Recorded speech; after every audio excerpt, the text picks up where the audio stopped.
Hello, I'm Natalie Bright with the Olathe Chamber of Commerce. This interview is being conducted on behalf of the Johnson County Public Policy Council, comprised of the Chambers of Commerce in Johnson County and the Kansas City Chamber. Jointly, we host a site, votejoco.com, a nonpartisan site where voters can learn more about candidates for public office. Many of the candidates we will be interviewing have completed questionnaires that can be also found on votejoco.com. We have with us today Katie Dixon, who's running for the Democratic primary in House District 49. The district is located in the city of Olathe, with the north running at 127th Street down to the southern tip touching 149th, and on the east side from Plum to the western boundary of I-35.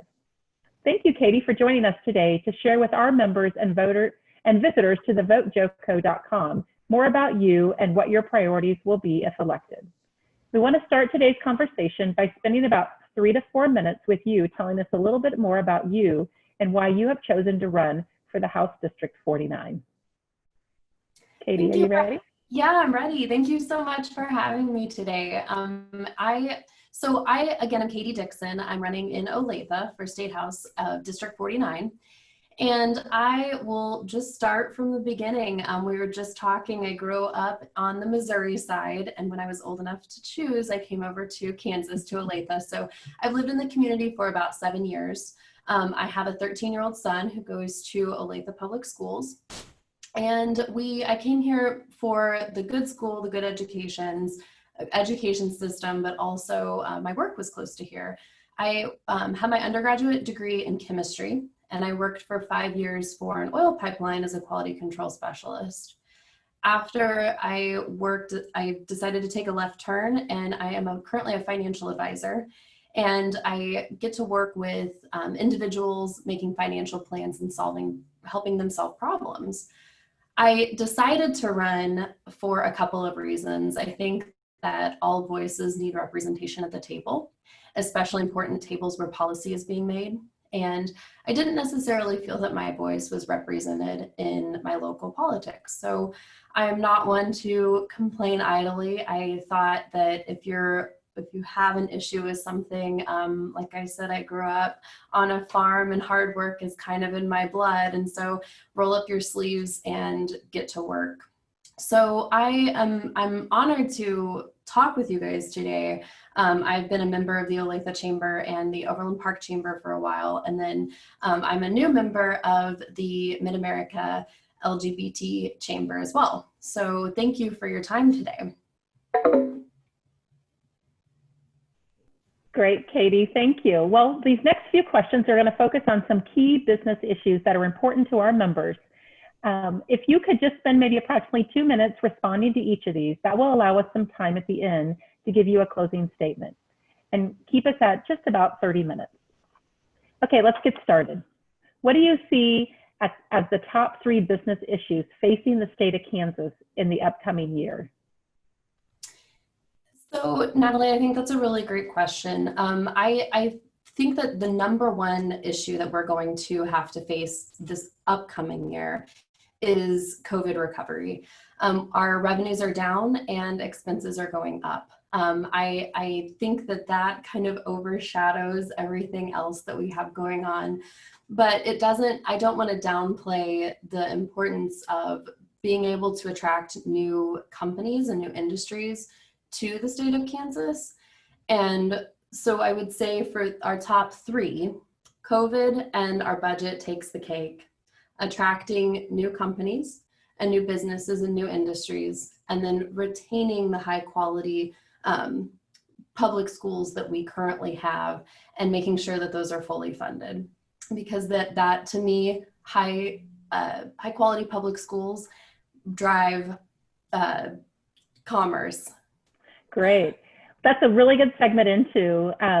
We know that as you move forward, part of your job, if you are elected, will be to propose a balanced state budget. What specific budget cuts would you support, and what revenue enhancements would you consider, if any? So this is a great question, one that I've thought a lot about, and I'm afraid that I don't have all of the answers right now. I think it's a little too early to speculate on where we're going to have cuts. In my questionnaire, I talked a little bit about the tourism department and potentially cutting there. I immediately look for what's low-hanging fruit. Not that we do not want to promote tourism in Kansas, but when we are facing such a shortfall, we're going to have to make hard decisions.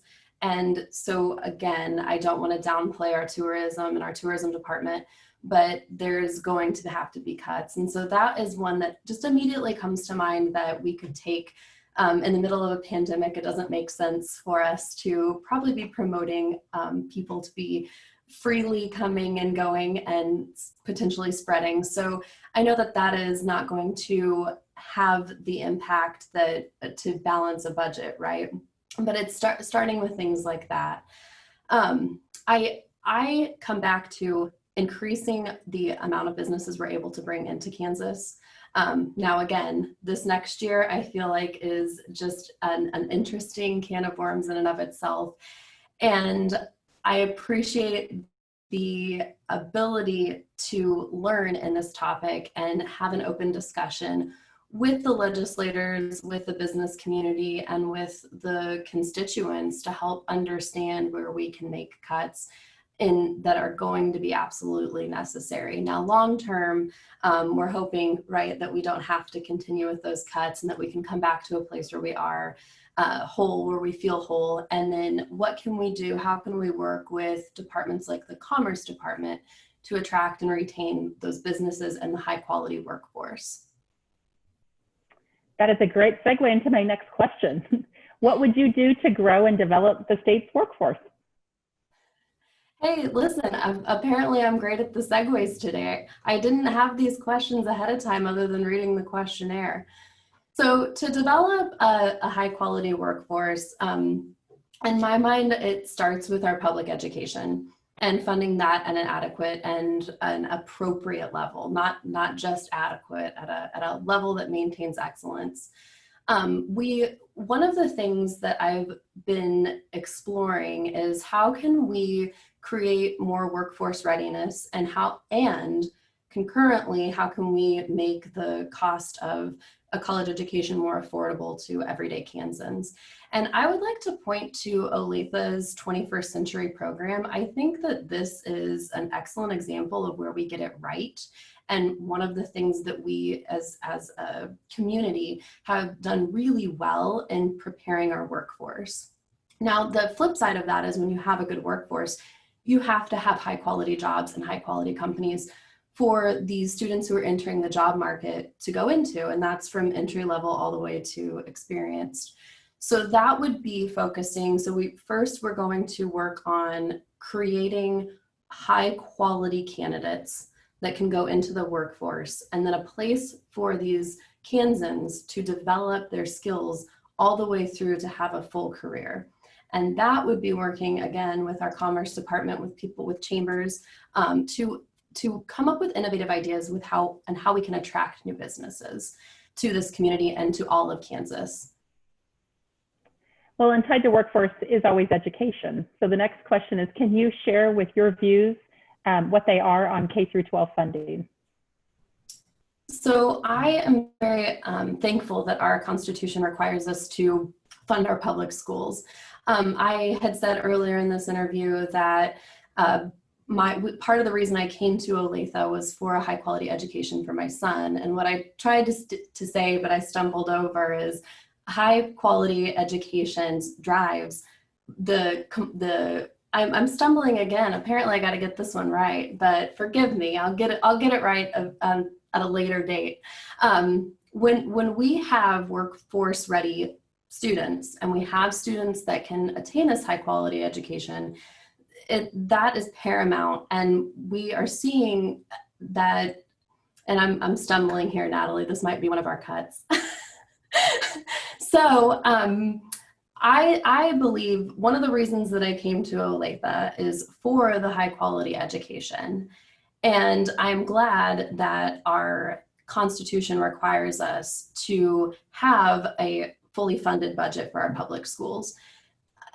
And I would like to see that budget goes up. We consistently ask teachers to do more with less. And our teachers continue to surprise us and continue to give us a high quality education. I want to end this question by saying that I do not support vouchers. I want as many of our tax dollars to stay in public schools and to further increase the quality of our public schools, not just in Olathe and Johnson County, but all across the state of Kansas. Okay, we're going to switch gears just a little bit. What type of economic development policies will you support to encourage job growth and business expansion in Kansas? So one that immediately comes to mind is our infrastructure expansion that we have, specifically with Interstate 69 over here. As we can have better roads, I mean, that immediately will create jobs. The other thing that I would like to touch on is Medicaid expansion.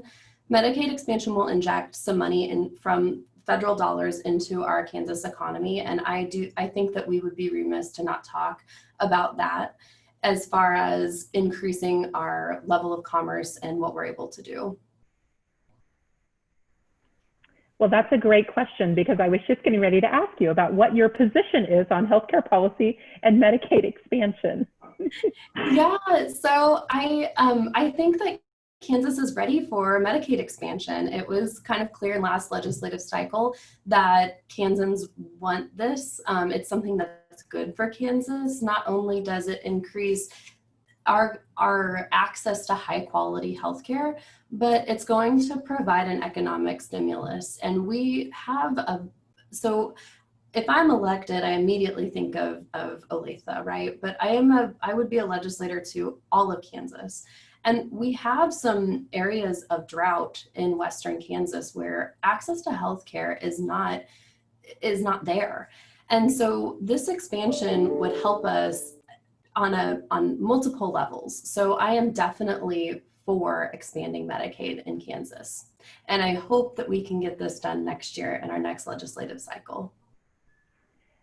Okay. What are your views on state tax policy? So state tax policy, I think that everybody says, you know, it's a three-legged stool. We have income tax, sales tax, and okay, I'm going to start over on that one. Thank you for bearing with me, Natalie. You're good. You're good. I'll ask you you want me to ask you again? Let me ask you again. Okay. What are your views on state tax policy? Yeah, so, you know, you have the proverbial three-legged stool, right, Natalie? We have property tax, income tax, and sales tax. And I think that as a stool sits on the ground, we should have balance. The other thing that I would like to see in a tax policy is consistency. I think that helps people plan. It helps businesses plan. Certainly in my job, whenever my clients know what their tax burden is going to be, it helps them prepare for it throughout the year. And same thing with businesses, they want consistency. So in my mind, we have two issues that we should address. We should address the inconsistency. Imagine that three-legged stool, all three legs need to be supporting the stool.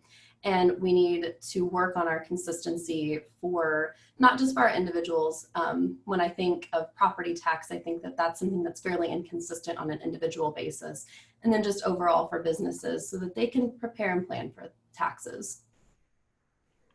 Okay, great. Very last question is, can you tell us what most distinguishes you from your opponent in this primary race? Yeah, so, you know, I would say I'm an atypical politician. I have a primary opponent who has described himself as a democratic socialist. And then I have a pretty extreme opponent in the general election too. And so I aspire to reach across the aisle. I think regular Kansans are tired of the politics that are happening in Topeka right now. They want people to work for them and to get things done. And I know that sometimes that means sacrifice, and it means having hard conversations and making difficult decisions. And those are things, while they're not easy for people to do, I think that I do a pretty decent job of it. I try not to shy away from things just because they're difficult.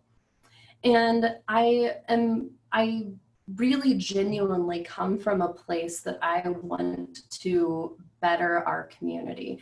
And I'm not saying that that is the thing that separates me from my opponents. I believe that they want what's best for the community as well. The reason I believe that I can achieve that is because of my willingness to work with others and sometimes sacrifice, and at the end of the day, get things done. Katie, thanks so much for answering all those questions. If you like, we have time for you to just give a few more summary closing statement if you would like, and let voters know anything else that we may have missed. Yeah, I appreciate your time, and I'll just end with my top 3 things to kind of recap for you guys. I am committed to fighting extremism in Topeka, and if you listen to the answer of that last question, I want to get that done by being a listener. I'm a pragmatic problem solver, and so I want to collect all the information, and provide unique solutions for the problems that we face, especially in this upcoming year. I want to support senior citizens and their families. I know that senior citizens and their caregivers, which is not always their family members, but their families as well, face unique challenges. And I think as a state, we need to prepare for that, and we need to be aware of it. And then protect public school funding. Strong public schools drive strong local economies. And so we need to keep our tax money into our public schools. And then I'm going to end with just telling you a few of my endorsements, so that if you guys want to look me up, my website is katie4kansas.com, Katie, the number 4, and Kansas is spelled out. But a few of my endorsements, I've been endorsed by Victory Fund, Kansas Young Dems, Emily's List, Game On for Public Schools, Equality Kansas, Stand Up Blue Valley, and Moms Demand Action. Now there's a couple more of my endorsements. I didn't want to list them all, but some of the pertinent ones that I think will hopefully give voters a glimpse at my priorities. And again, thank you guys so much for listening. Natalie and the Chambers, thank you for having me and for hosting this. And I appreciate it, and hope that everybody gets out to vote. Make your voice heard. Katie, thank you so much again for joining us today. We truly appreciate it. And just as a reminder for everybody who is watching, for more information on all the candidates, it'll be available at votejoco.com. And just let me close by reminding you to advanced voting is open currently right now, and the primary election is August 4th. Polls will be open from 7 a.m. to 7 p.m. So we hope you participate, that you go out and vote, and everybody have a great day. Thanks so much.